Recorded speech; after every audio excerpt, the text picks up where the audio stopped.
Good evening, friends. Good evening.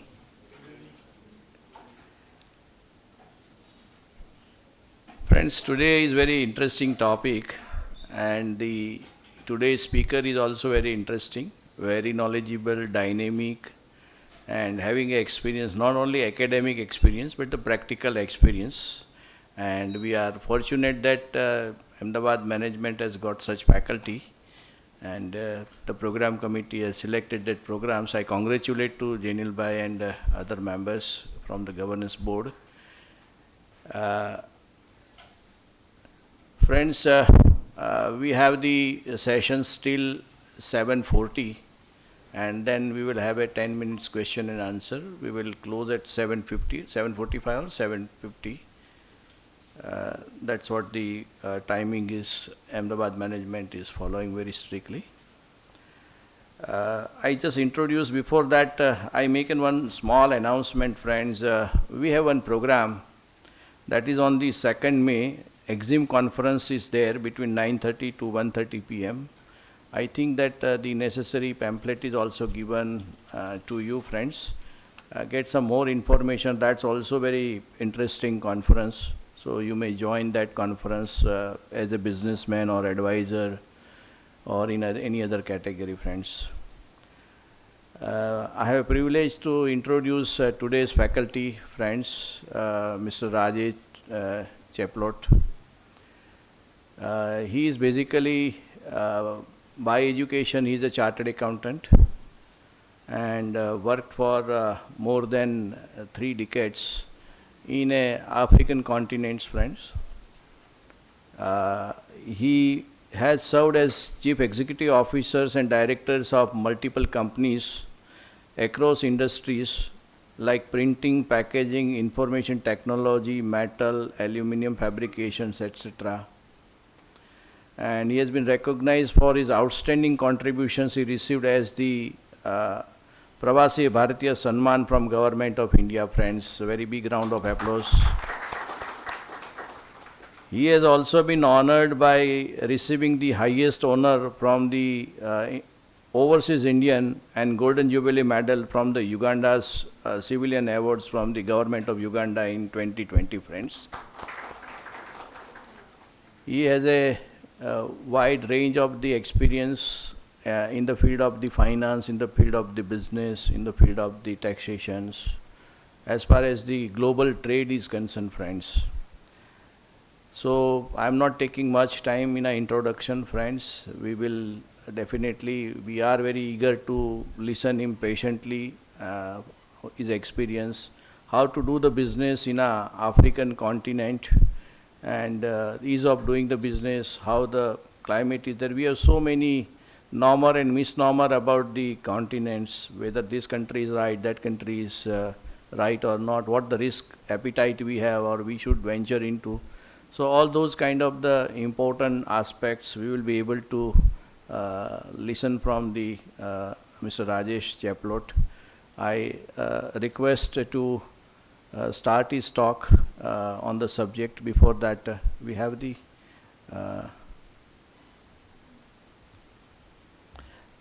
I would honor on behalf of the Ahmedabad Management Association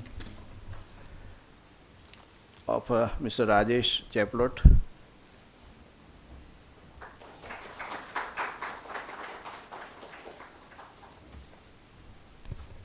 Sir, now platform is yours. You may start it. Good evening to you all.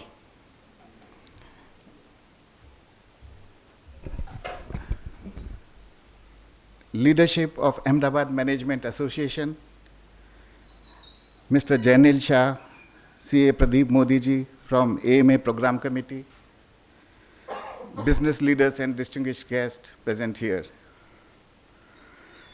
First of all, before I start talking on the subject, I would like to thank to the Executive Director, Mr. Unmesh Dikshit ji, and my friend, Mr. Devang Desai, for giving me this platform to talk with you all. Also, I would like to thank Ms. Hemani for all the arrangement for this talk today evening. Today, I have broken my talk in the 9 sections. So section A is trading or investing in Africa as local manufacturer. Section B, removing myths about Africa. Section C, ease of doing in Africa. Section D, important aspects to take care while doing business with Africa. Section E, Africa's environment for Indian attraction. Section F, my own testimony. Section G, investment opportunities in Africa. Section H, ways of breaking African market. And the last one is the job opportunities in Africa, which also I want to emphasize a bit. So starting with section A, which is trading or investing in Africa as local manufacturer. There are majorly 2 ways of doing business in Africa with regard to goods and products. Number 1, trading with Africa, and number 2, local manufacturing in Africa. In the last few years, trading in Africa has become very difficult, and there are 3 main reasons for it. Number 1, Chinese influence in Africa is making trading difficult for Indians.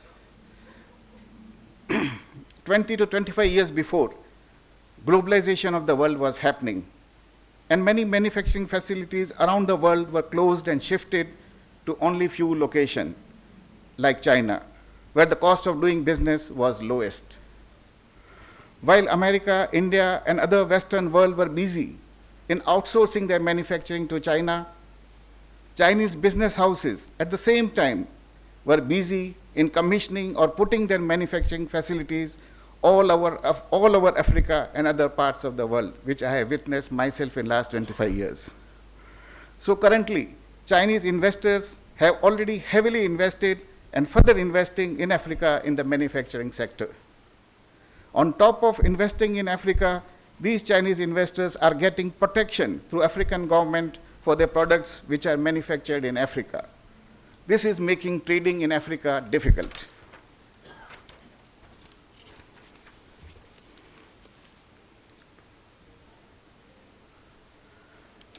Number 2, nationalist approach of various countries, including Africa, is making trading difficult in Africa.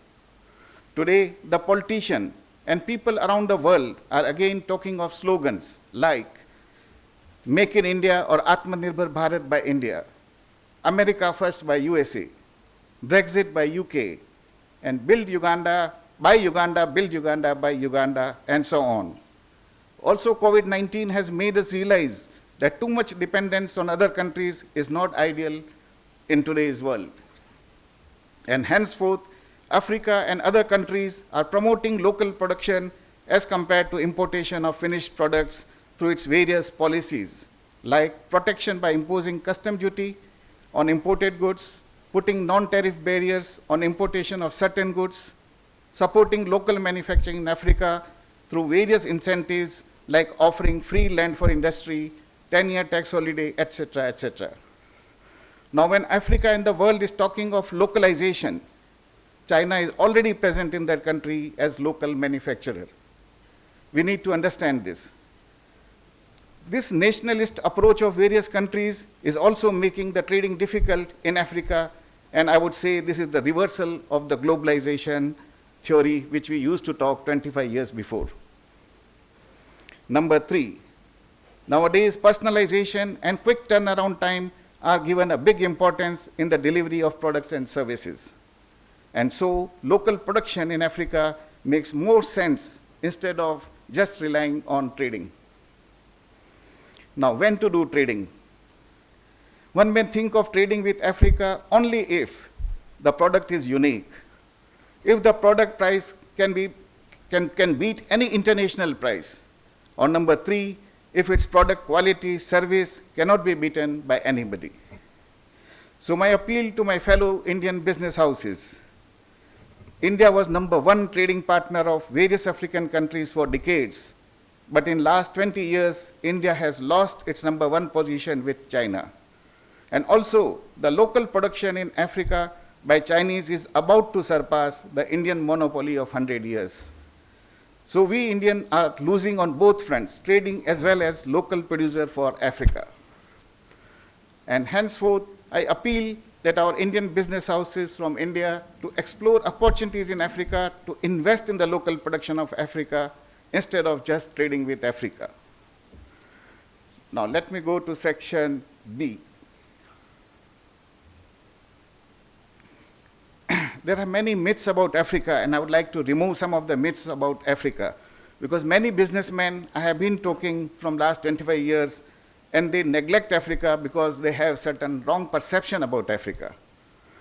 So number one, wrong perception is Africa is like one country, but the truth is Africa is composed of 54 countries, and each country behaves differently. In spite of Africa continent of 54 countries, politicians, business people, and policy makers in India perceive Africa as one country. And they make one policy, one strategy for all African countries. And thus, they are going wrong from last many decades.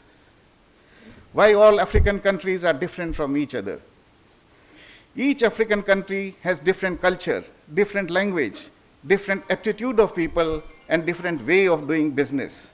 Different climate in terms of rainfall and temperature, different rules and regulation, and different efficiency of workforce. The only common color is color black. The way each Asian country is different, so are the African countries. So handle each African country differently. Number two, the wrong perception is African people are violent. The truth is Africans behave more humble than we as Indian. This statement of mine will surprise you.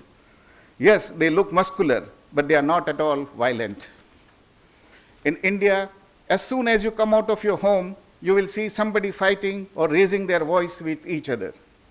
But in Africa, during my stay of 25 years, I have never seen any two Africans raising voice. If they disagree, coolly they will walk in different directions. In Africa, if two persons have knocked their cars, listen this story carefully. When two persons knock the cars in Africa, it's a usual practice there. They first come out of their car and greet each other. And then they will come on the subject discussion. Unlike India, where the two will start abusing each other and even get into physical. So that's the difference between us and Africans. Number three, the wrong perception is African cities have security issues, and women in particular not safe in Africa. But the truth is, except cities like Nairobi, Lagos, Johannesburg, all other African cities are better secured than our own capital, Delhi. Just for your information, a woman can walk on African road at midnight all alone, which is impossible in our own capital, Delhi. Number four, the wrong perception is that Africa lacks political stability. But the truth is, most African countries have stable government nowadays. Prospective investors should have no fear in this regard. Number five, the wrong perception is Africa have restrictions on freedom of religion and worship. But the truth is, Africa is a continent of tolerance. In Africa, all religions can be practiced very openly, unlike many countries in the world where you can't practice your own Hindu religion. Number six, the wrong perception is that Africa is hot. But the truth is, Africa is a continent of diverse climate. Not every part of Africa is hot. In fact, many countries in Africa experience quite mild and pleasant weather. If I give example of Uganda, the whole year temperature ranges between 19 degrees to 29 degrees centigrades, so it is like a hill station. Temperature in some parts of Kenya and South Africa can get quite cool, meaning below 10 degrees centigrades. Number seven, the wrong perception is harsh living condition in Africa. But the truth is, it is home away from home. Personal life, as well as business life in Africa, is much easier than India. Business laws are much easy to comply, competition is much easy to handle, bureaucracy and ministers are easy to get access, and policy advocacy is easily achievable. For family life, cheap house help drivers are easily available. Most local grown food in Africa is organic. Cities are small and hence very active social life. Number 8, the wrong perception is African roads may be dirty, but the truth is, on road and house cleanliness, Africa beats India. Number 9, the wrong perception is traffic in Africa may be in chaos, but the truth is there is zero honking in Africa, zero honking, and traffic rules are obeyed even at midnight. You will rarely hear any vehicle honking in Africa. When back at home in India, the truck on their backside reads blow horn. So they are promoting horn in India. While there you can't hear any horn. It's like as good as Europe. On traffic sense, we all know how much chaotic is our Indian roads even in daytime when traffic policemen are present. Number 10, the wrong perception is Africa is known for famine, starvation, and tribal war zone. But the truth is, today's Africa is different, and it is far away from this perception. Number 11, the wrong perception is Africa is with uneducated population. But the truth is, today's African youth is educated and ready to be trained as per the need of the business. Now we'll go to the section C, which is ease of doing business in Africa. Number 1 is the various pacts among African countries with other countries.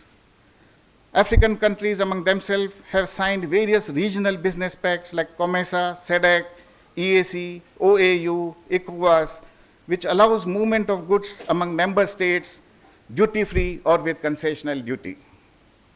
Also, some countries like USA, India, China, European Union, and some other countries have individually signed pacts with some African countries for a duty-free or a quota-free importation or importation at a concessional duty of certain products exports from Africa. So we Indian can go and produce the product in those African countries and export to those European and Chinese and European Union countries and America. These treaties give an expanded market in Africa to investors who manufacture goods in Africa. Investors should know to take advantage of such treaties. On the other hand, for a businessman with a big project, these treaties can be bypassed also if needed through a proper advocacy, which is not at all difficult. Number 2, business laws, regulation, and policy advocacy. Laws related to business are very simple, like Income Tax Act, Companies Act, VAT Act, environment-related laws, labor laws, and Factories Act.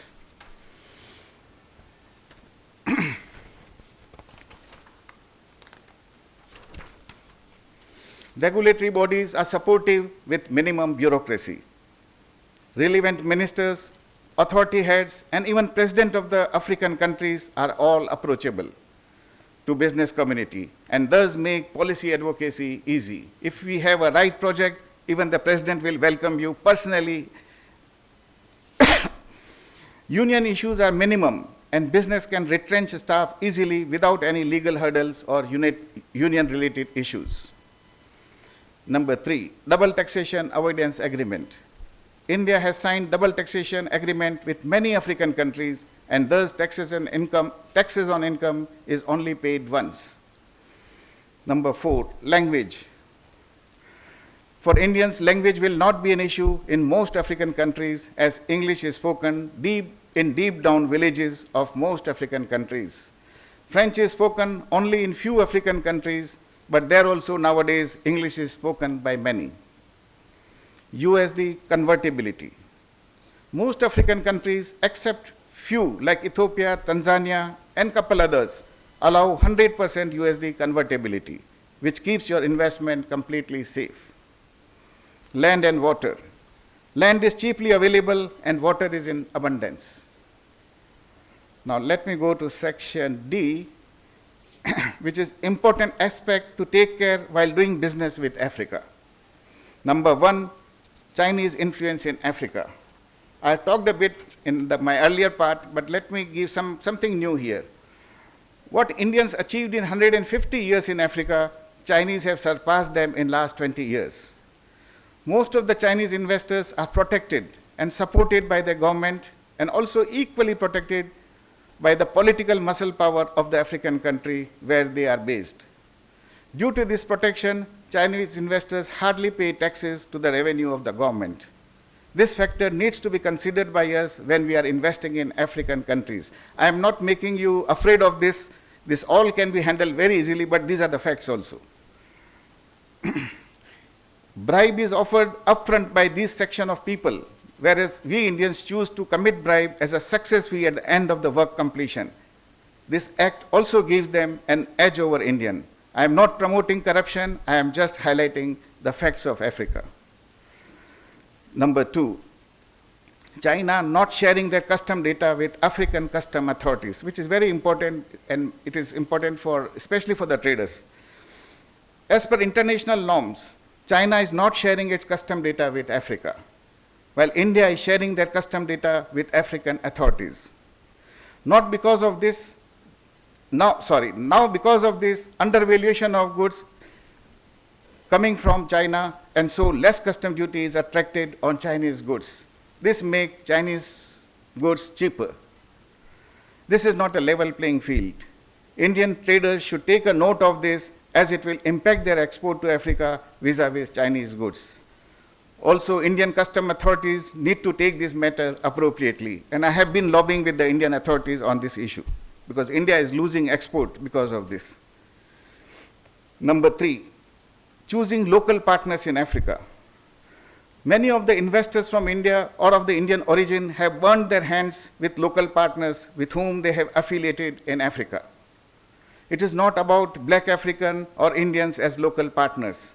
It is about choosing the local partner wisely. Many Indian local partners, majority of the cheating has happened from our own brothers in India, our own brothers, Indians who are residing in Africa, and they are cheating us.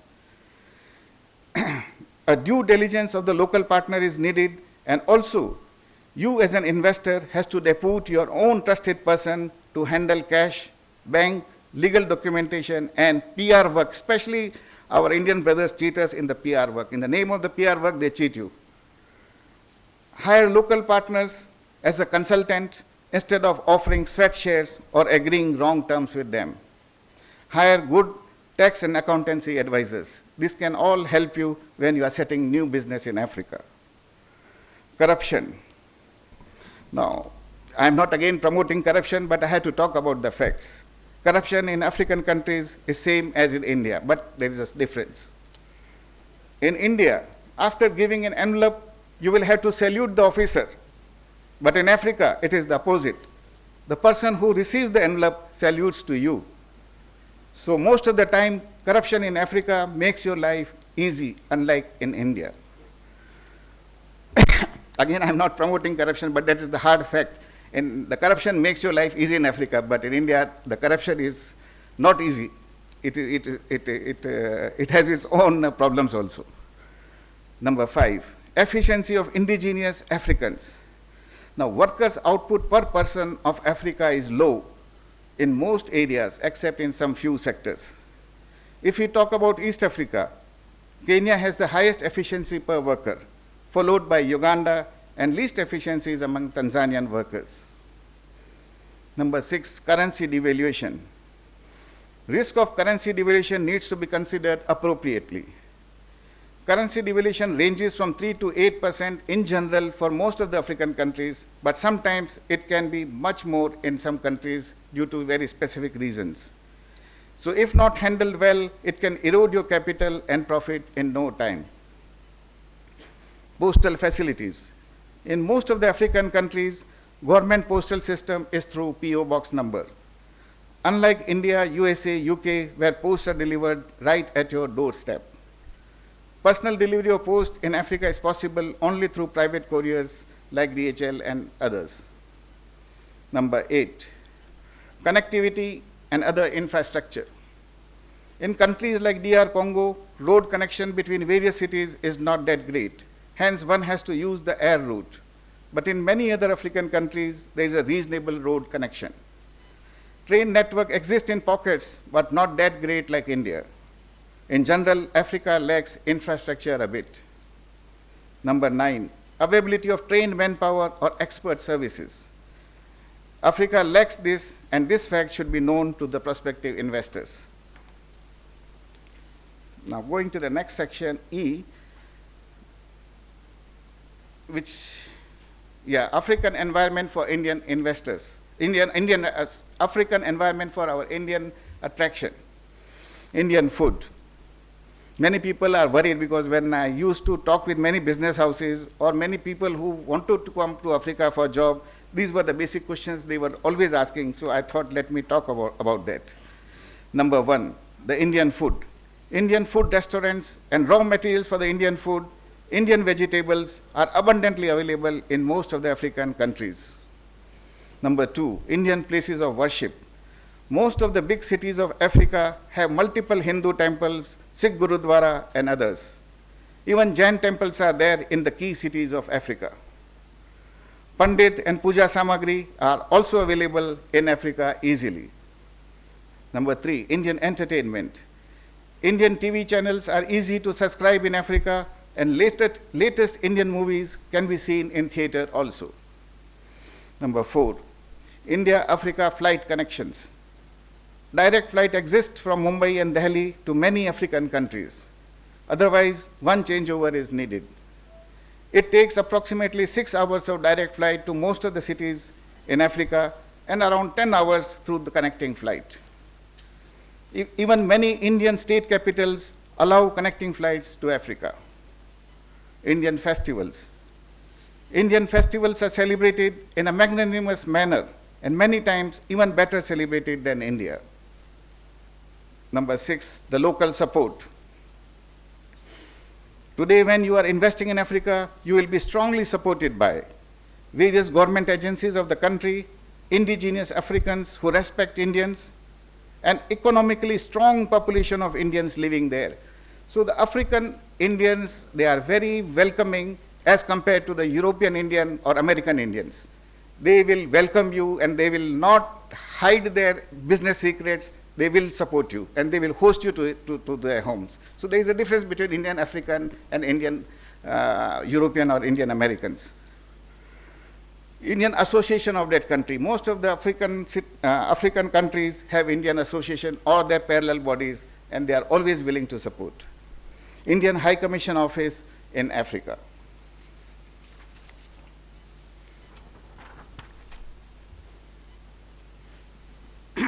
Now, Indian population of Indians and Indian origin in some countries. This I am just giving to trigger your thought process.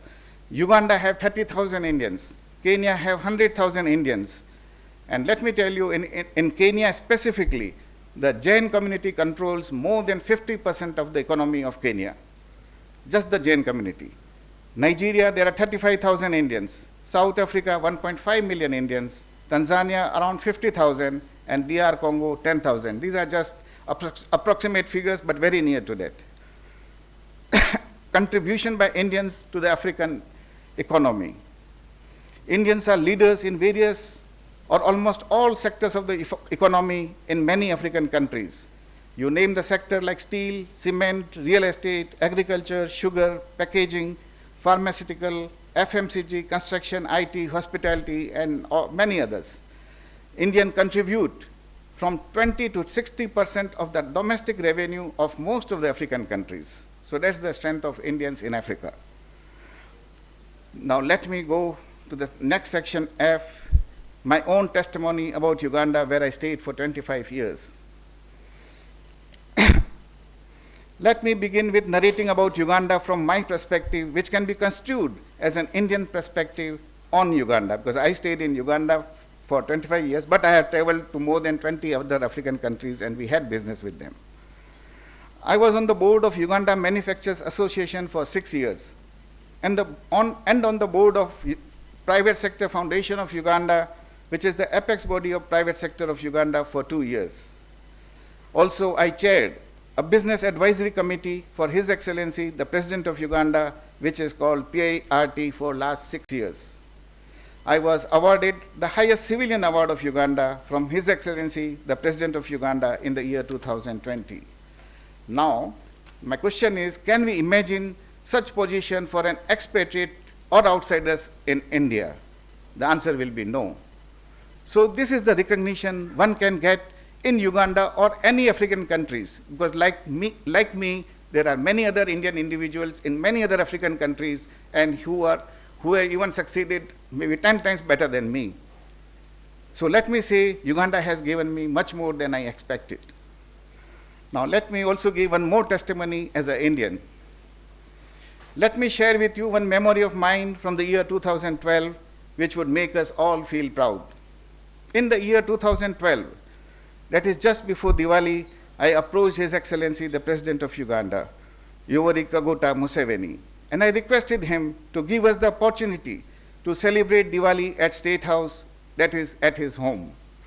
He immediately accepted my proposal and invited around 200 Indian ladies and gentlemen at State House for celebrating Diwali at his home, which we celebrated with him with all the rituals. We took pandits and we celebrated Diwali there. From that year 2012 till today, he's celebrating Diwali with us at his home and serving us vegetarian food, and he stays there for 2 hours with all of us and give individual photo to individual Indians there. This shows how close we are to his heart. Now, words of my daughter. My daughters have I have 2 daughters and both have been grown from Uganda. So when we used to visit India for holidays for some days, both our daughter would ask us when we are going back home. To them, home means Uganda. Until today, they both feel happier when they come to Uganda. Now, words of my wife. These are very important words. Now, if I give the testimony of my wife, Pratibha, in her own words, she always says that we did some good deeds in the past, which is why God has brought to Uganda. I think this is a big statement in itself. Now, let me talk about the business opportunities in Africa. Where a country lacks, it means it has opportunities. So Africa is full of opportunities. Most of us are rushing to USA, Europe, or Middle East for business. Let us turn our heads and invest in Africa or do business with Africa. Africa in general offers many opportunities, and some of them I have written, which are there on the screen, but let me go one by one. Agriculture and its value addition, like coffee processing, textile industry based on locally grown cotton and such others. Now, the world's best coffee is from Africa, but Africa does not have any big coffee processing plant. Similarly, one of the best cotton of the world is from Uganda, but there are textile units, but I think we need much more. Oil, mineral sector, and its allied industry or its value addition. You may note that most of the oil and minerals of Africa are exported in raw form, as no refinery or only few mineral processing plant in Africa. So for example, think putting oil refinery, glass bottle factory, sponge iron factory, fertilizer unit, as their raw materials are abundantly available in Africa. Medical diagnostic facilities and multi-specialty hospital. Here I would like to talk a bit because I hosted, I think, more than 10 or 12, and out of that majority were from Ahmedabad, the hospitals. The CEOs have come there. And the owners of those hospitals have visited, and I have hosted personally to them. They come, they talk about investment, but at the end, what I realized, they all are interested in the medical tourism. Nobody is interested in investing in Africa. So there is a big vacuum there in the medical investment in Africa. Higher education. Africans want to study if given an opportunity and if they have money. Every African wants to do study. So if we have a franchise of some good universities, we can go there. I think there is a huge scope. Now, India is also allowing the Indian universities to go outside India. The first IIT has been opened in Africa, which is at Tanzania, Zanzibar. From Ahmedabad, the National Forensic University has opened its first branch outside India, which is in Uganda. So those two universities have already opened their branches in Africa, and I think the businessmen can tie up with these universities and take them to Africa. There's a huge opportunity in the education. Tourism, of course, tourism, there's a huge scope. I can talk a lot about that. Entertainment industry, it's very virgin there. Except Nigeria, there is no other country have a good entertainment industry. Manufacturing sector using local raw materials. Setting manufacturing facilities in Africa for products which are currently imported by Africa. Somebody has to do some good research. We should not just sell the product what we have or the product which we know. Let's do a research. What Africa is importing? And out of those imported products, what we can produce for them. So we have to do some homework for that. Manufacture those products in Africa which can be exported to USA, India, China, European Union under various pacts with these countries. Assembly of two-wheeler and many other equipments which are in high demand in Africa. Real estate and infrastructure projects, because Africa lacks infrastructure. Water transport in various lakes and water sports. Africa can be developed as a good destination for wedding and film shooting. Solar and wind energy. Africa has sun throughout. IT industry, BPO industry, IT-enabled services, and digitizing. I think this is a virgin market for these industries in Africa. Various types of online businesses. Products which are currently imported from China, which can be exported from India. This is, again, somebody has to do the homework. What China is exporting to Africa, because Chinese products are the most, China is the number one in export to Africa. Expert consultancy services, Africa lacks that. Lab-grown diamonds. Now, very specifically, I talked about lab-grown diamonds because African wants to wear gold and diamond jewelry, but they were not able to afford. So these lab-grown diamonds are very affordable, and African indigenous population will be willing to accept those jewelries made out of lab-grown diamonds. International franchises, say for example in the sector of food and beverages. Trading in various sectors, but with a difference. For example, give products to Africa with an African touch. Make it customized for them. Like the Indian sari with an African touch. Because all African countries, all ladies in Africa, they wear a sari in some form or other. It's just you have to modify that sari in a slightly different way. On their weddings, they wear those clothes. No fun in trying to export products which are already traded by 100 others. Many people come to me and they say, I want to export tiles, I want to export some hardware. I think hundreds of people are exporting there. So don't try and enter into those areas. Unless you have a very better price or quality or service as USP. Okay, many times we always think of exporting to Africa. Why not export from Africa to India and the other parts of the world? Africa has a lot to be exported.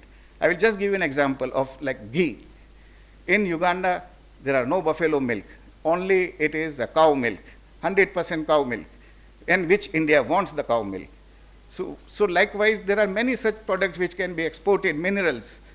They can be exported, a lot of minerals after doing a value addition. Rare earth materials.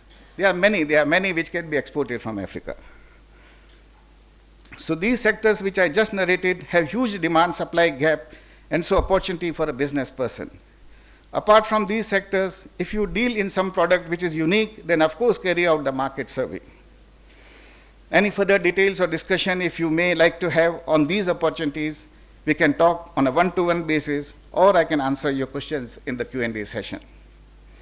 Before I close my session, I would like to talk on my last section, which is ways of breaking African market. Number one, for doing business with Africa, visit Africa. I repeat, visit Africa. By sitting here, you think that you will talk with your friend in Africa and he will import your products and sell. It's not going to happen.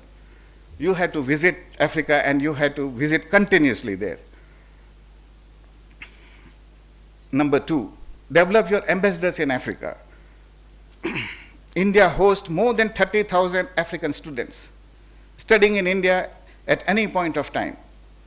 Indian business houses can help them by providing internship opportunities in India, which will make these African students your ambassador in their home country.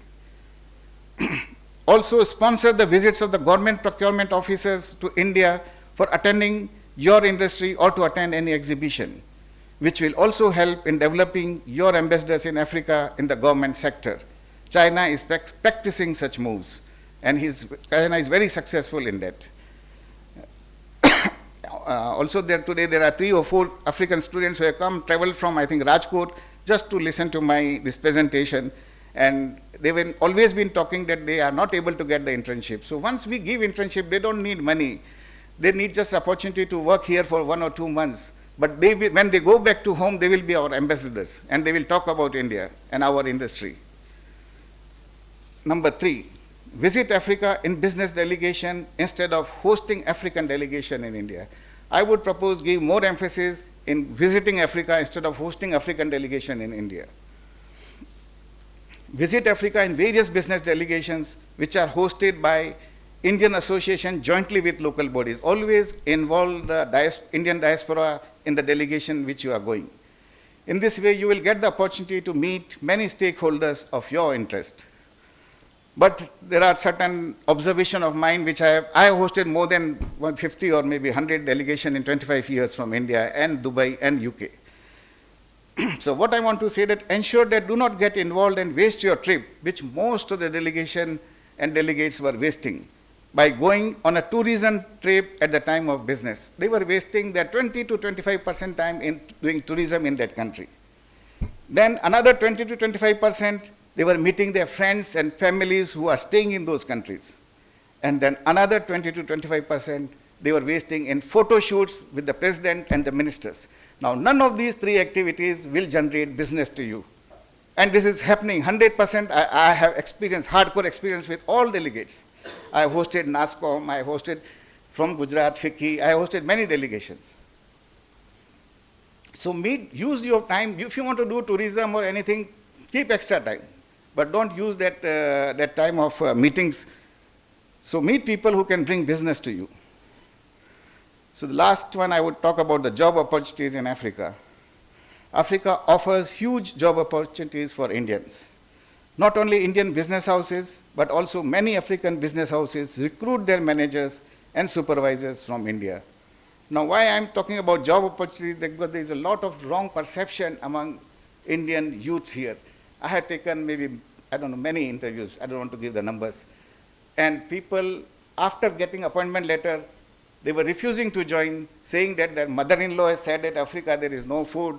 In Africa, people live in jungles, they live naked. So with those perceptions, they refuse those good job offers in Africa.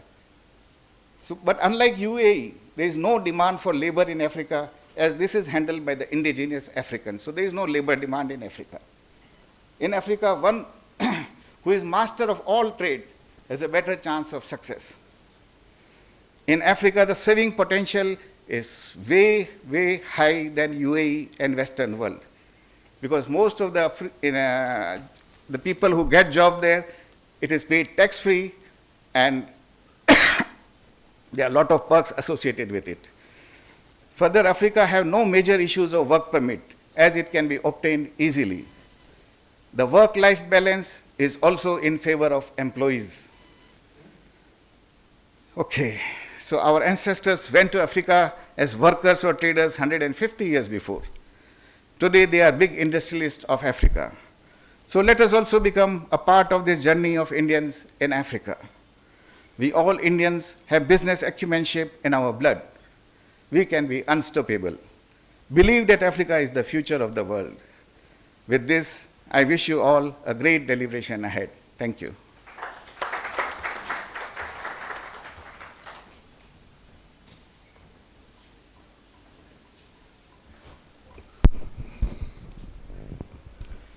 Friends, I think that you have enjoyed the session. Now the time has come that if you have any questions in your mind, any queries, any information you would like, now forum is open for discussion. So raise the hands and we will give you the mic and then you can ask the questions. Ajay bhai.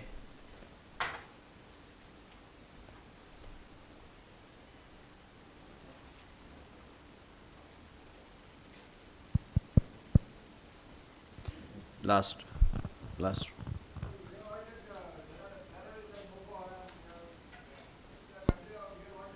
Africa and Kenya, last year the news was that the Boko Haram terrorist group, they are attacking, kidnapping, and like 20 years ago, some Idi Amin, our ancestor has come out from Africa. No, a lot of my relatives have flown, run away from Africa and settled in India, UK, India, and I think Eden and somewhere. So that is the fear we are getting from Africa. Yeah, before I answer, I would ask your relatives or friends who have left Africa, you are talking of maybe 30, 40 years before or just 4, 5 years before? 30, 40 years ago. Okay. Thanks. So let me answer. This Boko Haram, that group which you are talking about, exists only in Nigeria. I have one Nigerian student here. Okay, sir. Maybe I will tell him also to talk on this Boko Haram. But let me tell you, yes, it is there. Nigeria, and especially Lagos, the capital of Nigeria, not all cities of Nigeria, there is a security problem, which I mentioned in my presentation also. So Lagos, Johannesburg, and Nairobi. These are the only 3 cities in Africa where, yes, there is a security problem. But having said that, in Nigeria, thousands of Sindhis but less Gujaratis are doing huge businesses in Nigeria. Okay. So there is always a way of doing business. Kenya also. So now, if I talk about people who left Africa maybe 30, 40 years before from some of the countries, I think majority, at least I know about Uganda more in particular.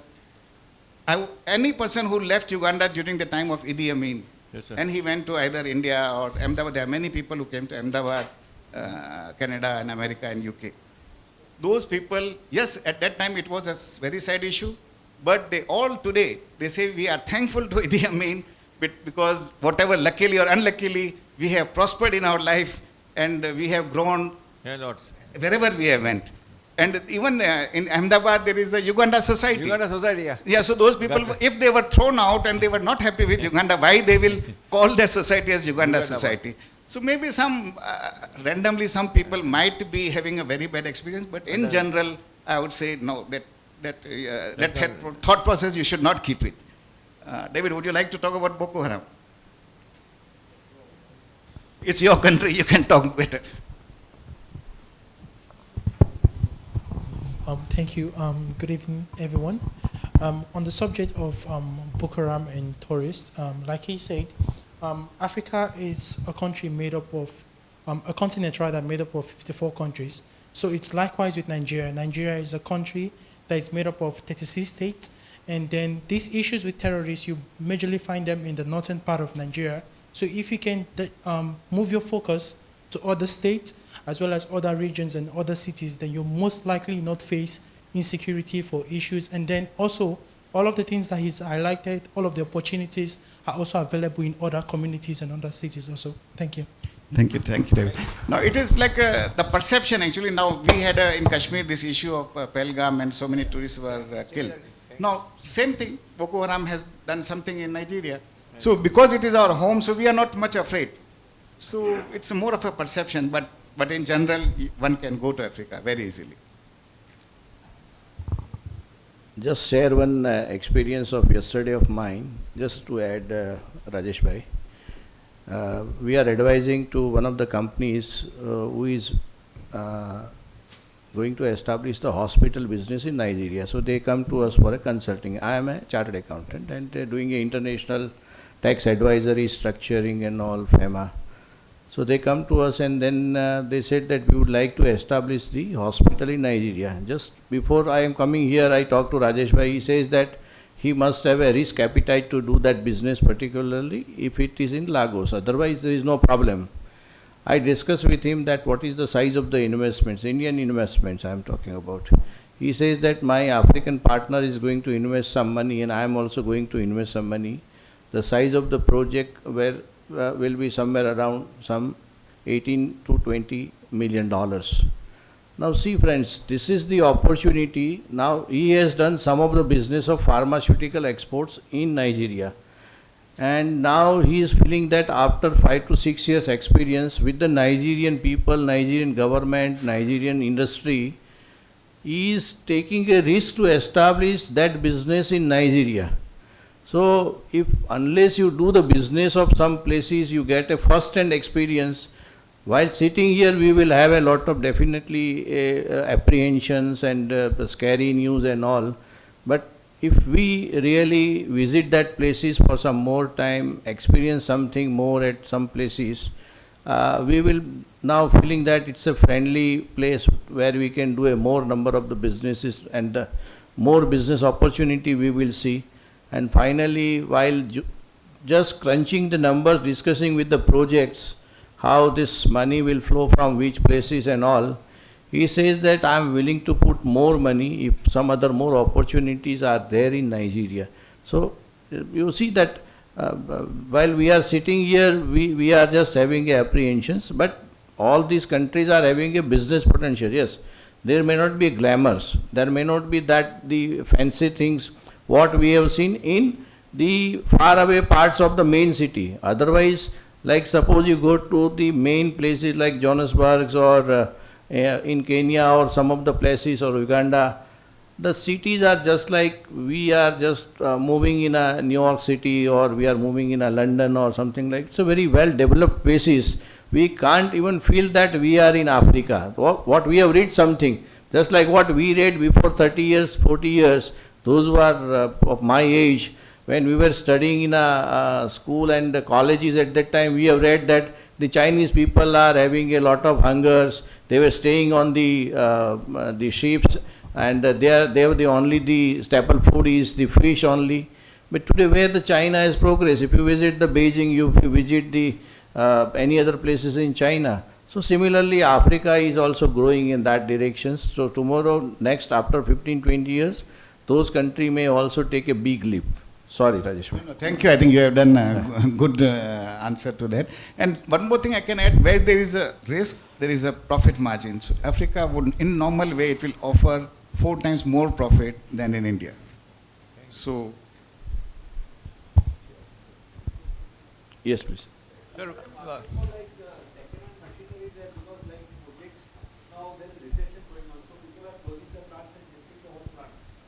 possibility like that to shift projects there? Yeah, 100% true. Africa is a market for second-hand machinery. It is 100% true. But now depends from which country you are sending the second-hand machinery, because people normally prefer second-hand machinery more from Europe and Europe side, basically they prefer. But if it is good machinery, why not from anywhere?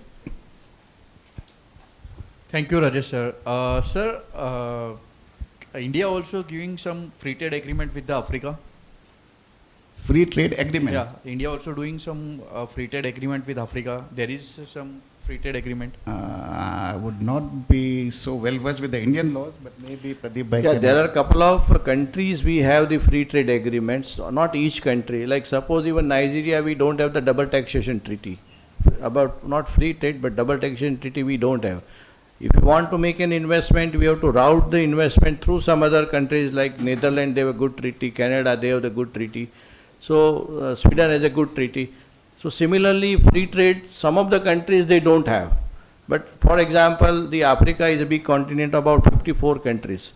You may say about precisely 15% of the countries has a good trade treaty with India.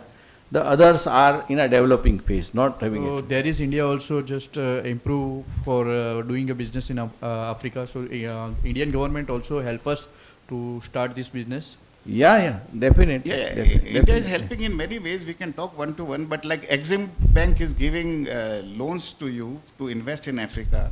And security, what about security? Indian security, on the basis of Indian security, the Exim Bank of India will give you a loan for sending the machinery or raw material in Africa. Thank you, sir. It's called a line of credit. The Exim Bank is giving a line of the credit to each country. They have the earmark some of the amounts of the line of credit. Let's say that 100 million, 200, 500 million dollars each country, depending on the risk appetite of the Exim Bank, but they are funding the projects. Lot of projects are even today also funded by Exim Bank. Maybe to the businessmen, even to the government. The government is promoting and giving a much facility to you, but that funding comes from the Exim Bank through World Bank to that particular sectors. So we have to explore where we are doing the business. So that is the most important part. Yeah. And same time, there is also embassy also help us if we need some information about the. Yes. Yeah, yeah. Yes, Nowadays yes. everything Embassy is always there. Yeah, yeah. Yes. Exim Bank will give you a low interest rate, but even like Bank of Baroda, State Bank of India, State Bank of India, Bank of Baroda, and SBI. These are the three banks which are there in many African countries. So they can also give you loan in Africa on the basis of securities in India, but their interest rate would be slightly higher. Hello, sir. I just want to know that how to find a genuine buyer. Does the African government has any platform or somewhere we can know about the buyer? Like here we have a GST registration certificate or something like that. No, registration certificate, they may No, all, it's like everybody will have something it. a Yeah. GST Yes, but there is a portal credit rating is being done by the central bank of every business. There is a credit rating of individual also and the business entity also. So that credit rating can help you. That's number one. Otherwise, then maybe you have to either take the risk or you have to understand the client when you are talking and all. So there is no specific government portal over there where we can see the person is But already. where in India, does it exist in India? Means like in India we can see with the GST registration what turnover he's doing and all that stuff. We can No, see those figures, yes, they are available with the registrar of the companies there. You can get the figures of that company from the registrar of companies. You can do a search report and you can hire an advocate who will do it, all these details for you. But if it helps, yes, it is possible to get those figures. The import duties in most of the African countries are very high, starting from 25%. So I was just wondering, are they also part of WTO? W2 is now, I don't know where it exists, but yes, as I told in my presentation also, the African countries are making the importation of the products which are already being manufactured in Africa difficult. Any product which is manufactured in Africa, they are imposing 25-30% duty. That is very true. Even our own Indians who have set up the manufacturing plant in there, means like me also, I have gone to the government and say, put 30% duty on this. Chinese are doing it. We are going and advocating this. But there are many products for which there is 0% duty. On raw materials, most of the countries, there is a 0% duty on the raw material and on the machinery. But on the intermediate or the finished product, yes, there are duties. Can we take up this from Government of India to take up with African governments, because they exempt COMESA? Correct. In general, East African community, and that's like exports from Kenya to Uganda or Tanzania to Uganda or vice versa, is duty free and very easy clearance. Yes. Even so within COMESA. But Indian products, and like you rightly said, the influence is far higher by the Chinese manufacturers who have been there, and government subsidizes them, and that is what, I mean, I may be completely off. No, you are not off. So government of China, yes, they support them, no doubt in it. But government of the Africa, they give their products protection to the custom duty, which is very natural. The way even Indians products which are manufactured in Africa, they are being protected. So it's very natural there. Can we take up with the government of India to take up? We can take up, but now considering the tariff war started by Mr. Trump, present, WTO is now becoming almost defunct body. In fact, 2019 the body is a defunct, because last 6 years no appellate authority has been appointed in a WTO. The total 256 cases are pending in a WTO against the tariff complaint, anti-dumping and all. So the things are that the WTO in fact has no role to now play. You can take directly government to government, and that's why your suggestion is valid.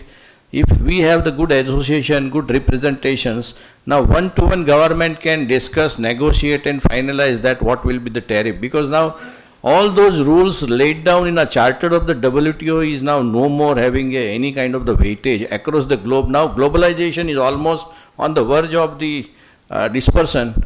Now new form may take place, it will take time. GATT has gone, WTO has gone.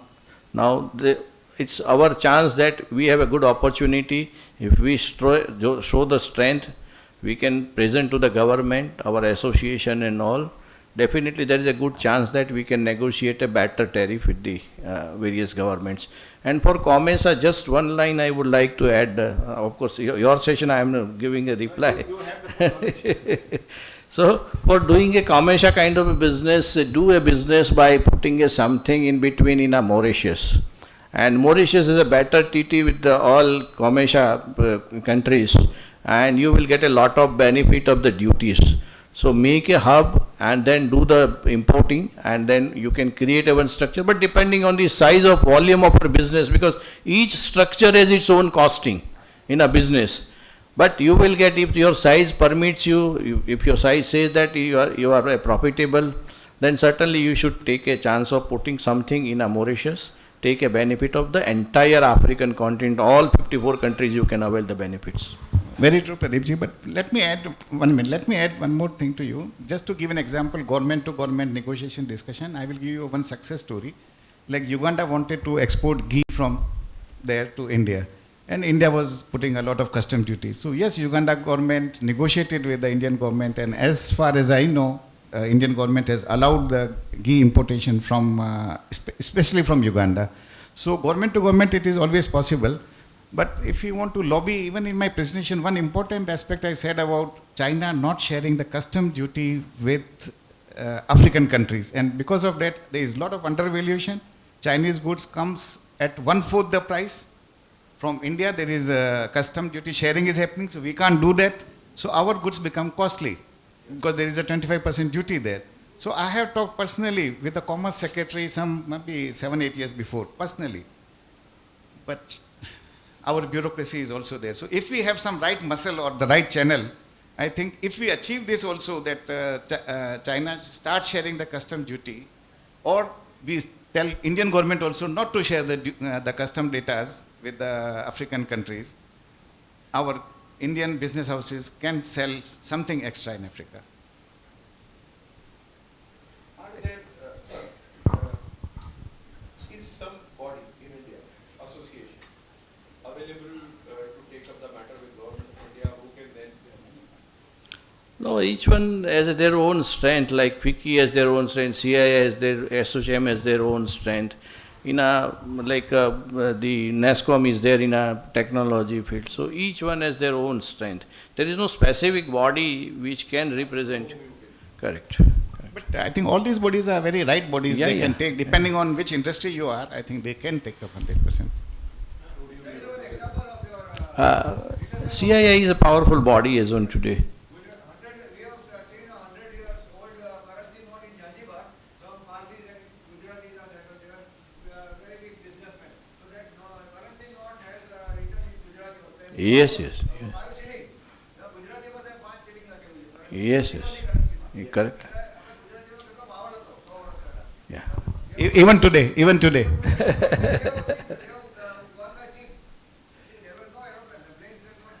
Correct. Correct.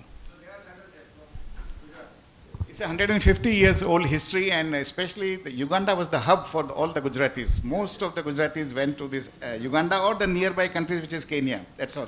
Please. Yes. Yes, sir. My name is Prashant. And Rajesh sir, I want to ask a question, a little small question. The answer is obviously we are belongs to MSME or something. We are planning for export in African continent. So please explain again me or give me a detail. There is a money which year we are going to spend over there. Till we are not getting business. So please explain again me in a little very small step. Are we going for exhibitions or you are organizing some expo Indian buyers over there, or you are anything which is help us to how can we start export to the Africa? Of course, exhibitions, you can always go there or go with a business delegation. More than exhibition, I would say business delegation from India to Africa, go there. Forget about otherwise this exhibition or even delegation. You can go and visit personally also. And then meet. I think there is an Indian community who will support you. I am also willing to guide you in some of the African countries to connect you with the right people. Go there, stay there for 1 week or 10 days. Meet with the right people there. I want to know few steps or few solutions. How can we start? One is you told that you can visit that country. Yes. Second is exhibition with the delegation. Yes. Whichever the delegation is. Any other ways? Develop your product in such a way that it is a Already monopolistic and- already I have a product. We are manufacturing of machines, but we don't do the export in Africa. What else can I say? Pradeep ji, would you be able to help me?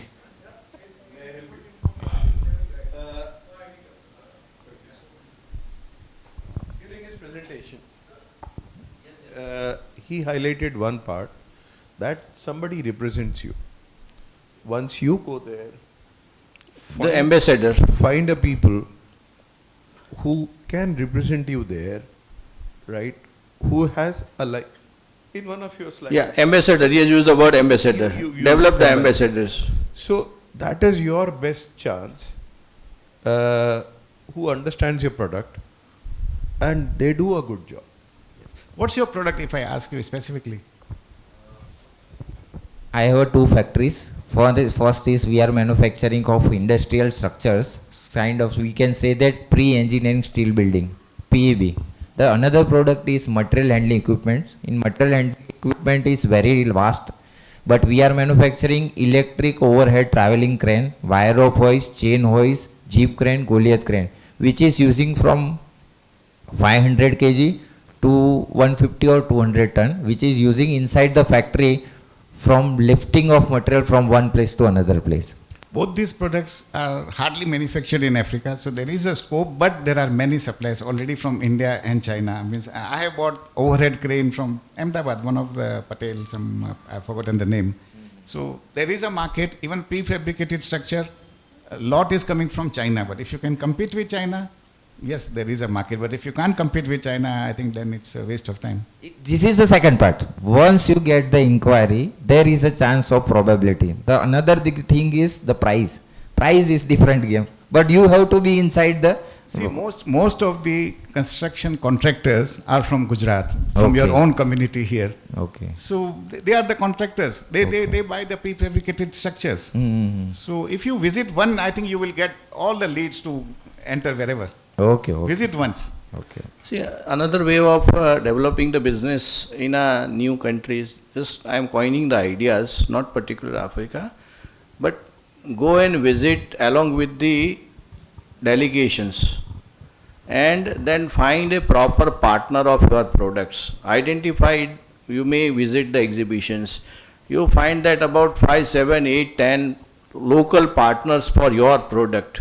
He may be a smaller than your business, or they are the consultant. Examine their credentials and develop rapport, which will be more helpful. I give you one example that the security product developed by Israel, do you think that any marketing they need in India? Answer is yes, they also need it. They are also searching some of the partner in India for their products because their size is also a different size. Each Israel company is not a big company. They have also their turnover of 500 crores, 200 crores, 300 crores, 100 crores, different range of the company. So depending on the size of the company, they come here, they identify their partners, do a joint ventures of manufacturing, or they are the partners who are representing here of that company and their products. And there is a good rapport between them. So when there is some expo is happening or some big event is happening, we get a few inquiries for joint ventures agreements, shareholders agreement, representative agreement. Each follow-up we get some inquiry as a professionals. So it means that similarly you have to go there, you have to find somebody who can represent your products, your company, identify them about 5, 7 different peoples, and then make a development on that particular things. You examine the credentials with the help of your contact, or similar to Rajesh ji's contact, similar, somebody who is having an expert of that particular country, you can develop your business. This is one of the, another way of doing the business. Just visit there, meet Indian High Commission and meet some Indian leaders in that country. They will help you. You will get your own way. But as you say, sir, there is many Indians, they are giant, okay, last maybe 15 years, 50 years, 70 years they are there. But when they are, we are going there, and sometimes they are also just create some problem for us. So what can we do? And what, sometimes they are also, they know now the business is running, it's good. So after that they are kick out. So there is some security for our, as an investor. No, who will kick out our Indian brothers? Yes, as you say. No, if somebody is your direct competitor and if somebody is unethical, there are hardly few cases I've seen some of the cases, but there are very few. African business people settled in, Indian business people settled in Africa, they are more welcoming, I said, as compared to European or American business people. They are very welcoming, very cordial. They will help you. Once in a while, if you are in direct competition, there would be one person will oppose you, but there will be hundreds to support you also. So it's a both way. So now, shall we close this? It's quite 7:45, friends. Thank you very much, Rajesh ji, for sparing your valuable time and experience with the participants about the ease of doing the business and potentials of business in Africa. Once again, on behalf of the participants and from Ahmedabad management, I heartily thankful to you and deserve for the big round of applause. So we end the sessions now, friends. Any questions you have, you can have a one-to-one meeting. Thank you, friends. Just do not forget about the EXIM conference. You can participate and gain some more knowledge, friends. Thank you so much.